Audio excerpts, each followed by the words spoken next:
we trying to keep the conversation separate. Realistically, the conversations are together, right? That to me is the conversation on leader of men versus offensive guru. Yeah. Because we all want the offensive guru. We want the dude that I want Kevin O'Connell. I want Matt LaFleur. I want Sean McVay. I want Kyle Shanahan. I've heard. I've got it on good authority. Never mind. He's not leaving. That ship is sailed. That ship has sailed. I want those guys. Yeah. Those are the best of the best at calling plays and being leaders. Those are the best of the best at going out there and consistently getting a job done, but also still being able to go out there and still being able to go out there and lead the defense to one of the top defenses in the NFL, right? You look at the Rams when the Rams were great. They were able to go out there and be great defensively and be able to still have great offensive numbers. You were able to find both guys. You look at the 49ers have had one of the best defenses in the NFL over the past couple of seasons, but we talk about Sean McVay as the offensive guru, right? I'm sorry, I talk about Kyle Shanahan as the offensive guru. So, like, for me, if I'm looking at one over the other, it's who can transcend it. Who, no matter what, right? Because we sit here and talk about, you're going to lose a DC. Like, that's not important. Like, F the defense. We don't need, I can find another defensive coordinator. Yeah. Those are a little bit easier to come by, I think. But I don't think that you need to do that. I don't think that I shouldn't say that you need to do that. I don't think that the mindset is one side of the ball is better than the other, because we don't have that mindset when we talk about John Harbaugh, who's been there, 12 years at this point? Baltimore. We don't have that mindset when we talk about Jim Harbaugh. We don't have that mindset when we talk about Mike Tomlin. We don't have that mindset when we talk about, and I get it, it's more of an offensive league. There's more offensive coaches that do prove to be that leader of men style guy. But I just think that there's more than one way to do it. And it feels like, as Bears fans, we're so locked into just, you got to get the offensive guys so that Caleb dies with them, so that no matter what, he's on the field, he's got his OC. Well, Lamar Jackson has had multiple offensive coordinators. He's been the MVP twice. Should be the MVP a third time. Mm-hmm. Pat Mahomes technically has had multiple coordinators. We know it's Andy Reid, but you know what I mean? Like, we know it's Andy Reid. That's where it locks it. But, like, when you look at these guys around the league that are great, heck, Justin Herbert. Justin Herbert's the name that we look most at. Your guy. Justin Herbert has had multiple coordinators. Yeah. Justin Herbert still looks like a good quarterback. The goal is to get the guy on the path to understand the key to continuing to be a good quarterback. For my opinion, I think that when it comes to that debate between leader of men versus offensive guru, man, that's hard for me. But I'm going to lean towards more of saying that I would think you would need the leader of men, because I feel that if you're getting a guy who can kind of influence and motivate every single part of your team, every single phase of your team, every single position group, that impacts the overall play, maybe more than just the offensive guru who's just focused in on bettering the quarterback, making the guy, or bettering the offense and making the quarterback the best that he can be. Not that I don't want that, because I think Ben Johnson has a phenomenal mind for the game. You've seen, we put up the stats about I'm not mad at Ben Johnson. Able to do. Yes, even when they I would be happy offense. if Ben Johnson came here. Absolutely. Yeah. At the end of the day, no, I'm not going to be mad at that. But if you're telling me what I would prefer a guy who can actually maximize the play of every single player on the team. Because I think overall, obviously, this is a full sport. Your defense matters as well. Because at the end of the day, a lot of people say defense wins championships. Yeah. At the end of the day, you can have a low-scoring game, but if your defense actually comes through when your offense is not doing their job, it doesn't matter how you win, you still win. And so, can the offensive guru do that? That's the question mark. Here's my thing. What makes a leader of men? Who are the leaders of men in the NFL right now? Like your leader of men coaches. I would say if you want to describe it as that. Definitely Tomlin, definitely Dan Campbell comes off as a leader of men. So Mike Tomlin Hasn't won a playoff game since 2016, but leader of men. Hasn't. Dan Campbell may lose both his coordinators, may not be the same guy on the other side of this thing, but we'll see. As you mentioned, Harbaugh. Harbaugh has shown John Harbaugh at different levels. Or Jim Harbaugh. Both Harbaughs, technically. Well, actually, yeah, both. Yeah, I take both Ravens Harbaughs. and Throw Chargers. both Harbaughs on there. Absolutely. Yeah. Mike McDaniel to me is a leader of men, I think, low key. I like McDaniel in Miami. Everybody want to leave Miami. Yeah, well, I know Tariq's trying. I mean, I think he's a crybaby though. Yeah, he's just a crybaby. I mean, what's his name leaving too? Ain't he? Who's the He's a coordinator or is it DB? Oh, one of the DBs is like, I'm out of here. I'm following you out of here. Xavier or Jalen? One of them. I don't think know. Jalen. Yeah, the point is there are a number of leaders of men that I would lean on to say that's who you look at as the example. Like you mentioned, Kyle Shanahan, yes, he's an offensive guru, but I feel like he's also a leader of men because San Francisco has gone through a lot of changes when it comes to the quarterback position. The fact that you got the last guy in the draft humming and leading your offense in Brock Purdy, like to me, that says a lot as a leader. That doesn't necessarily mean the offensive side isn't, being given attention, but to me, that shows how much of a good leader you are, that you can evaluate something like that. Andy Reid, leader of men. Andy Reid, offensive guru also, but I think he's also shown that he's more of a leader of men as well because the Kansas City Chiefs, they've had different iterations of that team, and they're still successful at the end of the day. You've taken Tariq off. You got multiple injuries from receivers on that team, yet they're still probably going to win their third in a row. Like, to me, that's what I want to see. My point is saying, in having you go through that is, all the leaders of men have one thing in common. What's that? They win. That's it. There you go. Nobody talks about a leader of men that loses. Yeah. Nobody. Antonio Pierce is a leader of men based off with everything everybody has told me. Antonio Pierce didn't win. Yeah. They didn't give him enough talent to win. They didn't give him enough time either. They didn't give him any time. They didn't give him any talent. Yeah. But from what I've heard, he's a leader of men. Is he described as a leader of men? No. Is he talked about as one of those elite leaders of men in the NFL? No. I think that Antonio Pierce will go to another team. I think he will get another crack at a head coaching opportunity. I think that he will be a leader of men because he probably will go to a job where they'll be like, hey, we're kind of setting you up to win here. Or we'll give you the time to build it so that you can build what you want to do so that you can go out there and win. Yeah. Leaders of men are just dudes that win. If Ben Johnson comes here and wins, he's a leader of men. Matt Nagy, first year, coach of the year. Matt Nagy was a leader of men. Y'all remember that? I don't believe that. Offensive guru and a leader of men.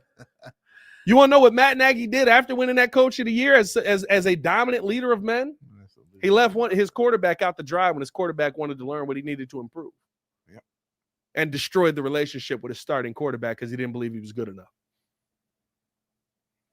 That's the leader of men? Doesn't sound like one to me. But he won. So when you were done with the season, when Bears fans were finished with that season, he was a leader of men. To me, that was a fake leader of men. You know who I think won that title. Well, listen, Vic Fangio, leader of men.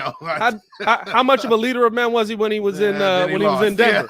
Yeah. He lost in Denver. And that's my point. This whole leader of men conversation, go get me a dude that's going to win no matter what. That's what I want. So you think that title is overrated? I think it's the dumbest title in sports. A leader. I'm not hiring coaches who aren't leaders of men. By definition of the job, you are leading 53 men. You are a leader of men. You want to know what else you can do leading men? There's a lot of leaders of men who have led them to their death. That's true. That is look true. At a lot of the look at General Custer. He was a leader of men. And for some reason, he gets the last stand praise, Custer's last stand. No, he led a bunch of people to die. That's what he did. And so for me, when you talk about the leader of men thing, you know what Mike Tomlin is? He's not a leader of men. He's a winner. He's going to win. He will finish a season 10-6, and we will look back at it and go, by the end of that year, that was tough. But what do you have to work with there, really? Oh, you had 47-year-old Russ? Dang right. Coach Boone mentality. You know what I mean? I'm going to win. I'm going to win. Like that, and see, that to me is the conversation that you really need to have. I don't need a leader, man. I need the guy that's going to find a way to put wins together. Jim Harbaugh, and that's why we started this off in my mind with a guy like Marcus Freeman. Okay. Culture changers. Jim Harbaugh walks in the room. Hey, that don't work. Get rid of every single wide receiver on this team. What? What did you just say? I want every single person that makes too much money and doesn't do enough off this team. You want to get rid of Keenan Allen? Yeah. You want to get rid of Mike Williams? Yeah. Oh, yeah. You want to keep Quentin Johnston? We ain't got no choice.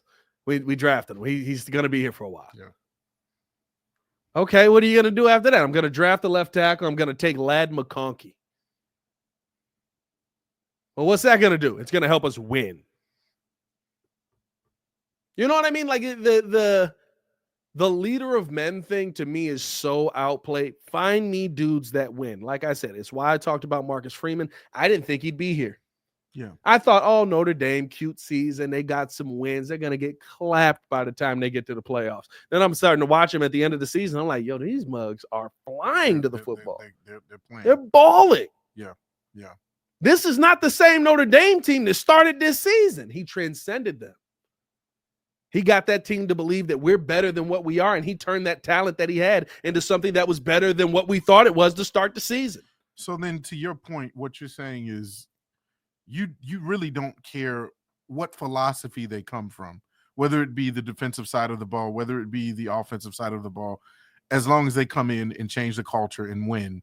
That's all that matters. Because I think I even made a video about the fact that, and I know a lot of people got on me about Drew Petzing being a candidate, and I know that he probably bombed his interview because he didn't really have an actual plan for Caleb. But my thing is, when you look at somebody like that came from Arizona and he started out with the rushing attack, we saw what he did against the Bears with the 200-plus rushing that game. Does it matter how it looks? That was my overall question. Does it matter how it looks to you if we win in the long run? Does it matter if Caleb, turns into this 40-yard, this 40-plus pass attempt quarterback every game, and he's going for 300, 400-plus yards, but they still lose versus 250 yards, 200 on the ground, and the Bears are winning, and they win 13, 14 games in the season? No, you want to know why? And I'll tell you exactly why. And I had this debate with somebody today. Because a lot of people, right, Baki's been in the chat. He's been very vocal about it. There's a lot of people out on Josh McDaniels as an OC here. I don't want him. I don't want him on my team. He doesn't win. A lot of people feel this way. A lot of people feel this way, right? The year that the Raiders went 6-11 with Josh McDaniels, they were a top 10 offense. Josh Jacobs ran for 1,600 yards. Devontae Adams had 1,500 receiving yards. They lost 11 games. No. Wins matter. Now, are you going to get the flashy players? Are you going to get, are you going to have, like, I'll be honest with you, right? Jim Harbaugh is going to be there for a little while. Probably not going to get a Keenan Allen type of player to want to come there. Probably not going to get a Justin Jefferson type of player to go there. Yeah. Because the passing offense ain't the best in the world. No, it's not. You're not our focus. Our focus is winning the game. Yeah. I don't care how we win the game. If we're going to win the game today passing, you got it. You getting 37 targets, you better catch 36 of them. If we're going to win today rushing, stand out there and block. And you better do it.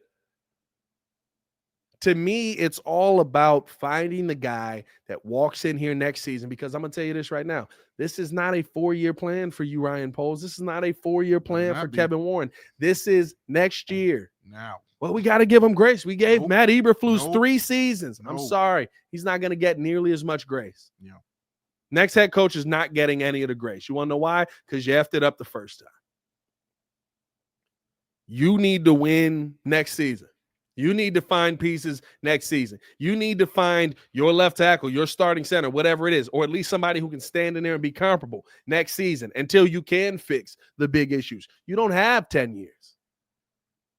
Ryan Poles has 1, maybe 2 seasons left, which means you got this season to get it on the right track. You got next season to get it on the right track. Maybe you got the season after that to actually put yourself in the playoffs and put you in a winning position. That's what this is going to be. Yeah. That's your window to go out there and win. Bears can believe all they want. Let Ryan Poles have 2 more losing seasons. I don't think he deserves one, but okay. Well, one more than one, I should say. But I mean, to your point, like this whole conversation between those two, again, the offensive guru, leader of men. I think what's more important at the end of the day is the accountability that the coach will bring. Because we saw what happened at the very beginning of the season. We saw where the cracks in the armor were when it came to the offensive coordinator, just allowing certain things to kind of go by the wayside, playing nice and buddy with guys, and not really holding players accountable for how they practiced during the weeks leading up to the game, whether it was the preseason or week 1 or week 2 or whatever the case may be. Yeah. We saw those cracks in the holes in the armor. We saw the cracks in the armor when it came to the head coach, who didn't have discipline within himself. But then in the Hard Knocks, he kept talking about preparation. But you didn't see this team prepared week in and week out for their opponent. And so that's where I think it should start, is making sure that you hold not only yourself but the players accountable to a certain level, where that level is playoff contender, championship contender. It sounds good when you say, yeah, week in, week out, the best team. What did Matty Eberflus say? He said the team that stands at the end of the year is the team that's prepared every week in, week out. It's about preparation. Yeah. Well, okay, let's see that this time. I think that's what's more important than saying the quote unquote leader of men is holding yourself accountable to a certain standard, holding this team to a certain standard. That's how you allow the culture to shift. That's how you allow the culture to change. But listen, I agree with that, right? But nobody had a problem with Flus when we were 4-2.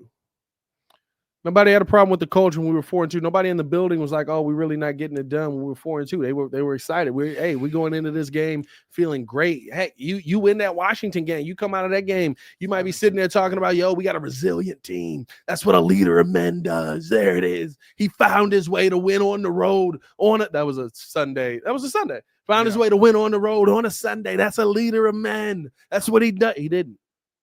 So at a certain point, the players stopped believing. At a certain point, the players stop buying in. So it could be Flus is in there. Hey, we gotta rep this up. We gotta ramp this up. And like, man, you getting fired at the end of the year, bro. I ain't worried about you. So it's almost like the reputation. It's all about winning. Yeah. And when you win consistently, yeah, you do get those down years to kind of be okay. Right? If Kyle Shanahan didn't have a great season this year, no, a lot of injuries happened, but I still take him.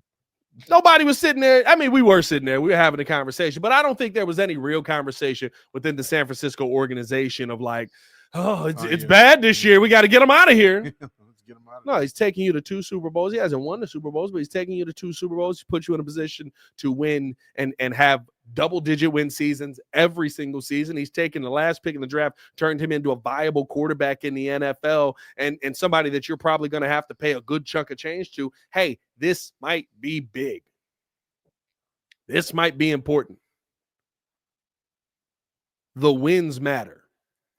Yeah. When you're winning, you're a leader of men. When you're winning, you're getting the job done. Nobody complains when you're winning, because at the end of the day, I'm sure there's a million things that everybody hated that Belichick did. But then you got to go back home and go, but he win though. Super Bowl. But he win though. Belichick had what, 3 seasons of not winning? In New England, yeah. And everybody was like, I think he's lost his fastball. No, he didn't win. I think the game's passed him by. No, it didn't. He stopped winning. Yeah. Same players weren't there either. Yeah. That's the biggest difference. And so for me, when you talk about going out and finding a guy, find a guy that's going to turn your franchise around in every aspect. Heck, even what Thomas Brown said, I know I listen, I don't want him to be the next Bears head coach, but what he said is true. When you go to other teams that win, when you go on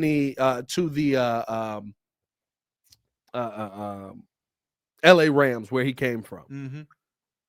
When you hear them talk about the Rams, and just inside the building, when you hear the media talk about the Rams, when you hear people that go to the Rams stadium every year talk about when you hear them talk about the Rams, they talk about the Rams with a conversation of, man, it's one of the best spots you can go to eat, man. They treat the media right up there, man. They have the stadium phenomenal, one of the best stadiums you can have. Everybody in the building is about their business, man. That's not the players. Your chefs don't have to be champions. But that level is there. That conversation is there. Mm-hmm. We're putting guys that high, and we're doing things at a championship level. So the food is championship level.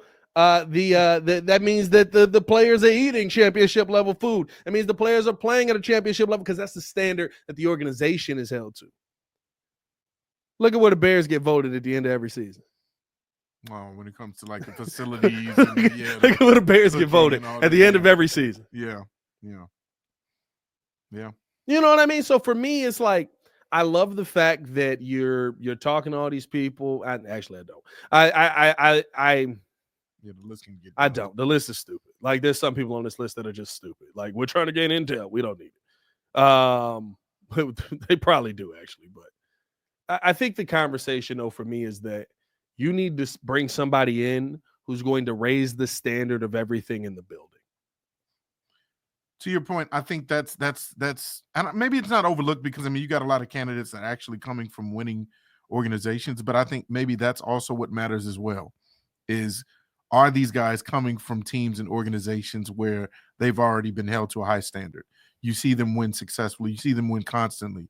Like you mentioned, even off the field, everything is like in its right place. Everything is organized. Everything is to a high standard, whether it be the nutrition or whether it be the facilities, the workouts, everything is at a certain level where it's like, okay, if you bring this guy in the building, he can kind of implement that here. He can change that mentality here where it's like, okay, this is where we need to raise the bar in these certain areas on and off the field. So I think that also matters as well. Winning in all areas, like you mentioned, whether it be players, whether it be drafting, whether it be they keep bringing up the janitors. I don't know. Hey, janitors too. Janitors must. You got to make sure you clean. You don't want guys getting sick because you got filthy locker rooms. Hey, we did have didn't we have a mono thing going on in there for a little while? Was there a mono or was there a janitor? What did we have? I think in the Justin Fields season, like there was like somebody caught. I don't know if it was mono or like something with the feet. Like it was some concern. You got to get a guy named Otis to be your janitor. Hey, just one. Otis is Otis cleans Hallis Hall from top to bottom every day. You got to get Otis in there. You can't get Bill or